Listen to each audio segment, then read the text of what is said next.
At some point in our lives, we realize that even the most inhuman things can teach us the most about humanity. This is what the term artistic expression truly means: the ability to magnify the most essential parts of human emotion and beauty through a medium which is wholly and peculiarly non-human. Albert Camus once said that fiction is the lie through which we tell the truth. I don't know if any of you have noticed, but most truths that are now obtainable in the modern world often only arise through the lens of a lie, through the telescope of fiction. Animation is the most obvious depiction we have of lies telling the truth, of the inhuman becoming human. This is the beauty of animation. Watching Mufasa's death in The Lion King was as harrowing as it was heartbreaking. Which is weird because they are anthropomorphized animals unearthing the most powerful emotions that humans can feel. But even the most beautiful things on Earth can be perverted, and although animation is a beacon for truth in the form of lies, there is something that feels lost, forgotten. This feeling of nostalgia looms over the heads of many people today, and I think it's worth diving into the good and bad things that have gone on in this multi-billion-dollar industry in the past 20 to 30 years. And I'd love to bring you on the ride with me. My name is Kyle, and this is Disney and the Tragic Fall of 2D Animation.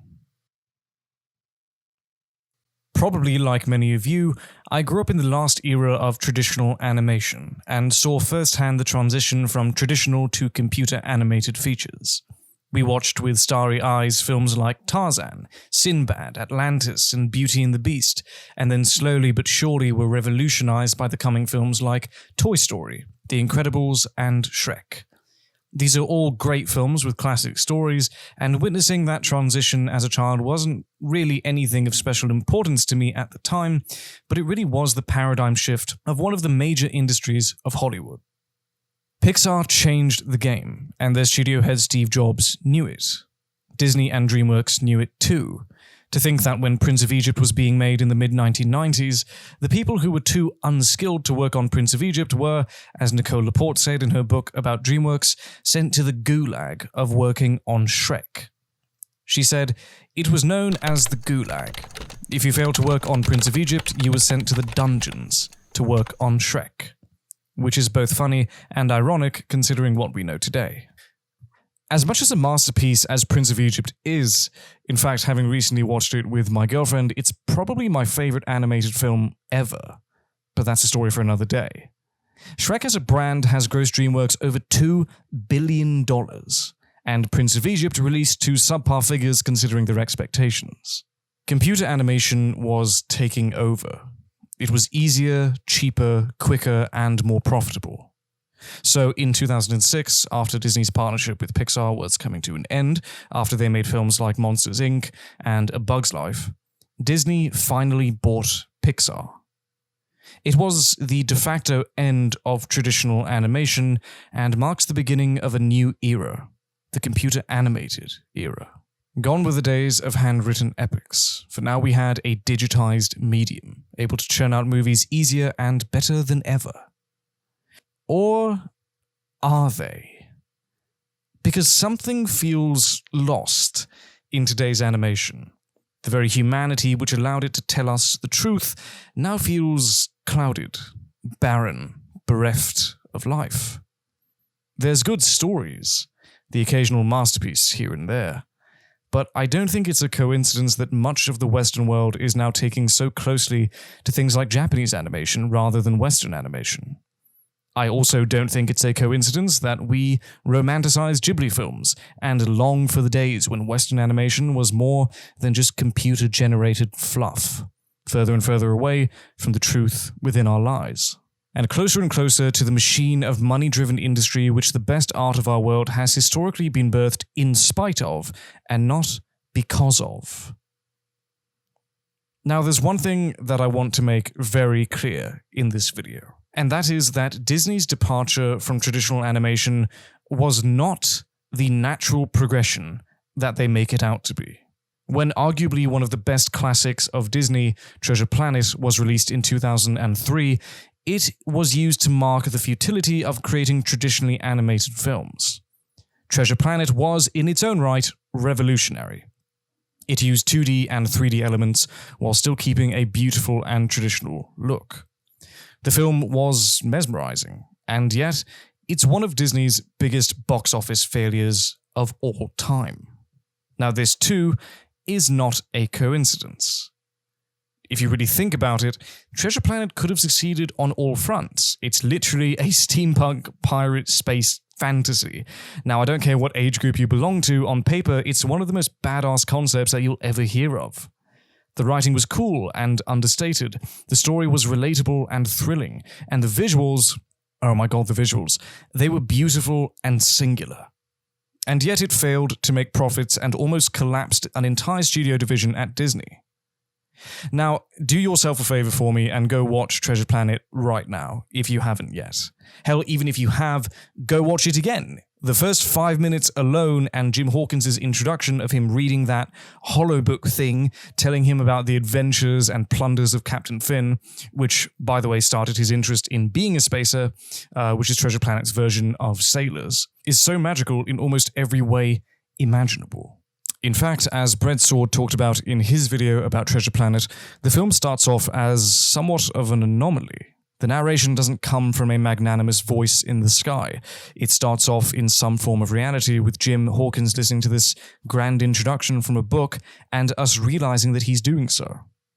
This never really happens in Disney films. And as you'll see throughout Treasure Planet, the entire film breaks the molds that Disney has boxed themselves within. It takes long-held traditions and turns it on its head without seeming snide or disrespecting the things that it's playing off of. Examples from this shows in the Peddler's opening of Arabian Nights, of Snow White's storybook fantasy narration opening, and Clopin's opening from Hunchback of Notre Dame. As a boy growing up without a father, I always related on a very personal level with Jim Hawkins. In Treasure Island, his father's story is very different, but having Jim's father leave gives him something greater than just an interest in pirates to be able to push him to do better as a spacer and as a man. This is especially true after his mother's tavern is blown up. Unfortunately for Jim, he allowed a pirate into their homes to try and save him, which makes other pirates then follow him, and they blow up the tavern. Of course, he wants to find a way to restore it and give his mother the life that she deserves. Meaning that it's a story about redemption and guilt. Equally, it is a story about mentors and friendship, given his relationship with the villain/mentor/cyborg/cook, John Silver, who Jim finds a father figure in, and Silver, despite having an ulterior motive from the beginning of the film, finds a son in. It's a beautiful and tragic story, especially when Jim finds out what he was plotting from the start and has to face his internal struggles of abandonment and fear of vulnerability. The story is just ripe with every conflict you need to make an instant classic. The use of the animation team's 70-30 law, meaning that 70% of the film should look traditional and 30% should look sci-fi, was kind of a genius move from directors Andy Gaskell and Ron Clements.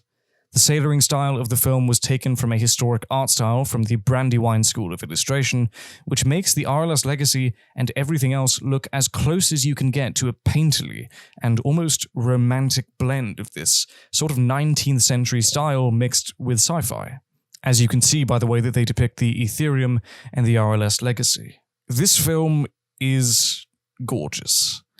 That's the only way that you can describe it. The seamlessness by which they blended the 2D and 3D elements using their deep canvas technology, also used in the opening for Tarzan, is also genius, and gives you a depth in perspective that I really haven't seen replicated as beautifully since. The animators made entire 360-degree sets before working on the specifics of the scene and placing the characters. Now, I can't imagine the work that must have gone into that, but I would say that it was all totally and unequivocally worth it. The scenes in this film don't just stand up to today's standards, but they triumph over them. You can tell the amount of work that went into it, and you can appreciate it on every still. Films today do not have this quality because we know that, although working in 3D generative software is not easy, you nowhere near have the appreciation that you once did when we were really trying to break the mold of how stories can be shown. Many people speculate that Disney actually didn't want Treasure Planet to succeed. Think about it for a second. How could such an amazing film be so easily forgotten in the public eye? Firstly, we have to remember that it cost a lot of money to make, and it didn't really return all too much. But even that makes no sense because Disney has the best marketing team on planet Earth. If there is a new Star Wars show and you're on social media, maybe Twitter or Instagram, don't even try to ignore it because it will somehow find you one way or another, even if you think Star Wars is for people who really need to go out and touch some grass. Doesn't matter because Disney could probably sell hair products to Patrick Bloody Stewart. And yet, they couldn't. Or rather, they didn't. If you want a more in-depth reasoning, I recommend checking out BREADSWORDS' video on Treasure Planet, but I really don't think it takes a polymath to understand that you maybe shouldn't release your new IP animated film alongside Harry Potter and the Chamber of Secrets, one of the biggest IPs of all time, and not only that, but just before Christmas. Now that doesn't exactly sound like a nice recipe. The marketing for this film was woeful, and to be honest, we all know why. Because why would you want to make an incredibly expensive 2D animated film using new techniques and new software when films like A Bug's Life and Toy Story killed at the box office and could be made for much less money and much less effort? And what better way to depict that 2D animation was a dying art for Disney than showing all of us that, hey, 2D films just don't hit at the box office anymore. Oh well. Anyway, here's a new Toy Story. Disney could have been their own creative mold breaker, but now the most creative animated films don't even come from the big two animated studios. Some of the best animation that we've seen in the past years have actually been from indie studios and Sony. Spider-Man Across the Spider-Verse is one of the greatest animated marvels of the past decade, and it uses Treasure Planet's same blend of 2D and 3D elements, but with even more creative license. They use comic book styles as well as traditional ones, and you can feel the art in every frame. The very same style that Disney deliberately sabotaged is now what is creating their biggest competition in years. Disney is now not the forerunner of animation, and I think the box office numbers depict this scathing reality better than ever. Disney would much rather focus on easy, digestible stories and animation. They don't want to push the mold, opting for live-action remakes of old and successful animated features with race and gender-swapped protagonists, or even doubling down on some other 3D features that just feel, frankly, like them beating a dead horse. You have films like Lightyear, The Little Mermaid, Indiana Jones, Peter Pan and Wendy. It's all just them cashing in on the easiest things that they know audiences will tune in for, or to push their money-grabbing streaming services and political agendas on people who just want to see good movies, good films, just good new creative things. It's not that complicated.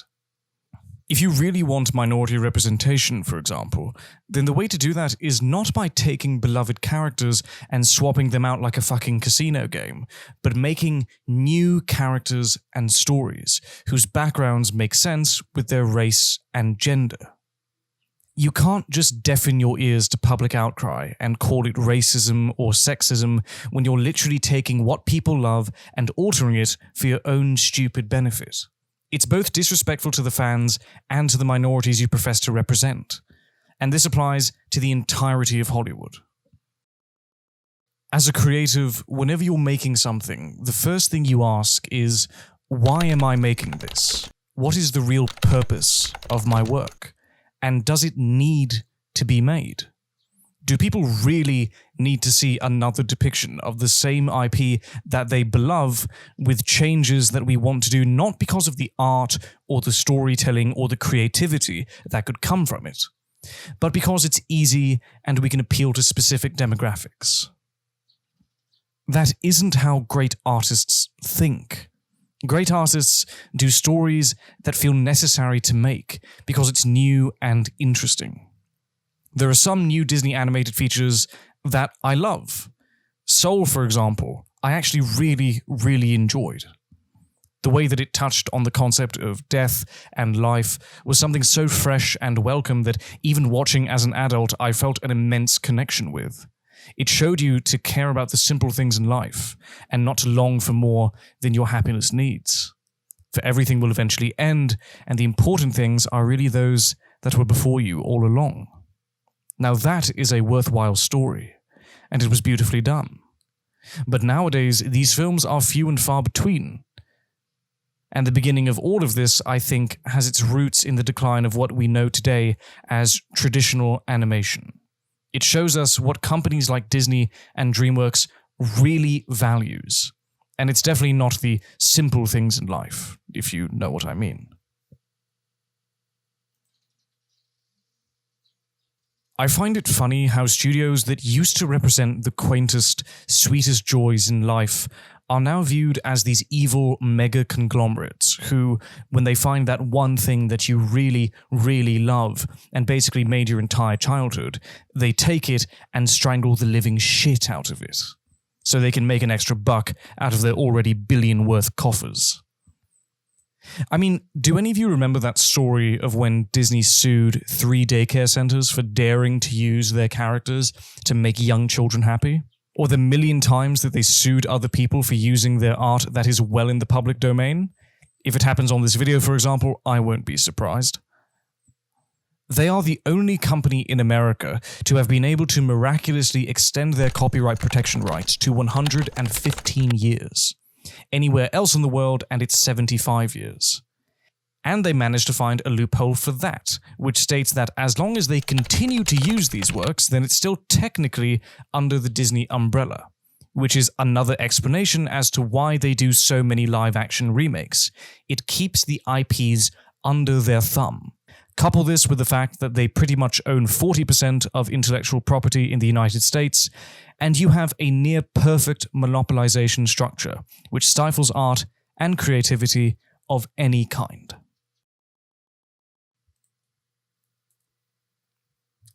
What once was a studio that could transport both children and adults alike into otherworldly realms and bring you a sense of wonder is now a soul-destroying, nostalgia-leaning, creativity-dulling, money-grabbing, monopolized pile of tosh.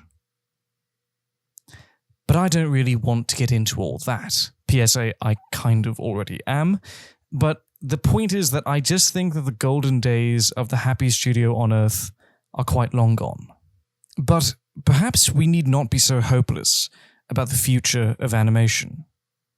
With the success of films like Spider-Verse, Loving Vincent, and The Boy and the Heron, there are studios that are still pushing the mold for a new renaissance of how we do animation. There's so much room for creativity, and so much more to do and say. And although Disney has seemingly made up its mind long ago, maybe with all of this demand, sometime soon we might see them try and repair their mistakes with Treasure Planet to see the giant, the House of Mouse, get back and dip its toes once again into the world of traditional animation. We have reason to believe this. In 2021, Disney announced that they were doing a hand-drawn 2D animation trainee program, which would be taught traditional animation by veteran artists. And recently, co-director Chris Buck of the relatively new animated feature Wish, which also uses the Treasure Planet style of blending 2D and 3D animation, said, quote, "This film was inspired obviously by the legacy and the 2D animation, and the look has a somewhat 2D look with the lines on the characters. We did early tests with Star, and I think we will keep exploring." The last traditionally animated Disney film was 2011's Winnie the Pooh. And if ever Disney does go back and make a film entirely in 2D, I really believe that the craving we all have for it will show. I just hope that Disney conducts it in the proper way and shows it the respect that it deserves. For now, I think the best thing as an audience that we can do is to support the creative animated features we currently have on hand, to push the creatives into continually breaking the mold and making great, truthful stories.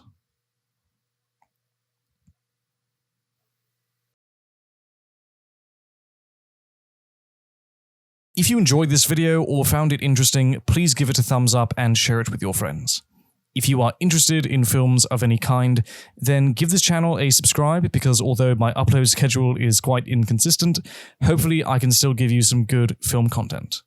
I will see you nerds in the next one.